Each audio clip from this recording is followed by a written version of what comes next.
অবাক বিস্ময়ে। বছর 20 পরে ক্লান্ত যুবকের মতো হেঁটে যেতে যেতে। তুমি কি আর কখনো দেখেছ লাহিড়ী লেনের রাস্তা দিয়ে হেঁটে যাওয়া সেই ছেলে? গোশালার উঁচু দেওয়াল টপকিয়ে স্কুল পালিয়ে কুষ্টিয়ার বনলতা সিনেমা হলের 3য় শ্রেণীতে বসে বসে সিনেমা দেখত যে? বাজারের পয়সা চুরি করে 1 টাকা দিয়ে। সে এখন কবিতায় তোমার চেহারার কারুকার্য আঁকে। গভীর রাত্রে পোশাকে তোমার গন্ধ খুঁজে।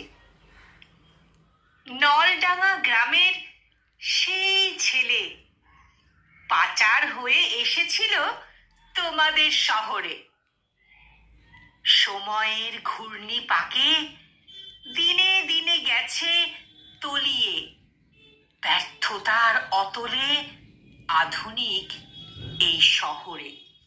শুনেছি তুমি নাকি রাজনৈতিক আশ্রয়ে আছো সুদূর প্রবাসের ব্যস্ত শহরে।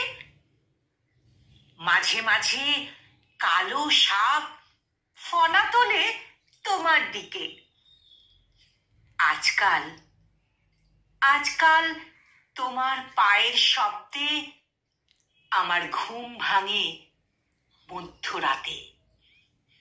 সেই তোমার মতোই এক মেয়ে। চৈত্রের দুপুরে আজকে দেখলাম অবাক বিস্ময়ে। বছর 20 পরে ক্লান্ত যুবকের মতো হেঁটে যেতে যেতে। কলমে কবি শাহ জামাল উদ্দিন আর উচ্চারণে